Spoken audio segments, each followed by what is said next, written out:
ഈ ഒരു ഡ്രസ്സ് കണ്ട, ഇതിൻ്റെ പിന്നിൽ വലിയൊരു കഥയുണ്ട്. കുറേ നാളായി ആക്ച്വലി ഇത് ഞാൻ ചെയ്തിട്ട് ഇപ്പോൾ കുറച്ച് നാളായി. അന്നേ ഞാനിത് സ്റ്റാറ്റസ് ഇടണമെന്ന് വിചാരിച്ചതായിരുന്നേ. പെലാസോ സ്കേർട്ടും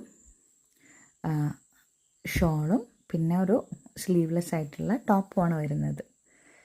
ഇത് നമ്മളെ ഒരു സ്ഥിരം കസ്റ്റമറുണ്ട് സുമിഷ, ആളുടെ സിസ്റ്ററുടെ കല്യാണത്തിന് വേണ്ടിയിട്ട് രണ്ടുപേരും കോംബോ ചെയ്തതാണ്. ഇതിൻ്റെ കഥ എന്താണെന്നറിയോ? ഇതിൽ കാണുന്ന ഈ മുത്തും പവിഴമൊക്കെ ഇല്ലേ, നിങ്ങൾ കാണുന്നില്ലേ ഈ സാധനം? സ്റ്റിച്ച് ചെയ്ത് എൻ്റെ ഒരു ഓവർലോക്ക് മെഷീനും എൻ്റെ മെഷീൻ്റെ സൂചിയും ഒക്കെ തകതിമിയായി അടിച്ച് പൊട്ടിച്ച് കയ്യിൻ്റെ നഖവും തീരുമാനമായി.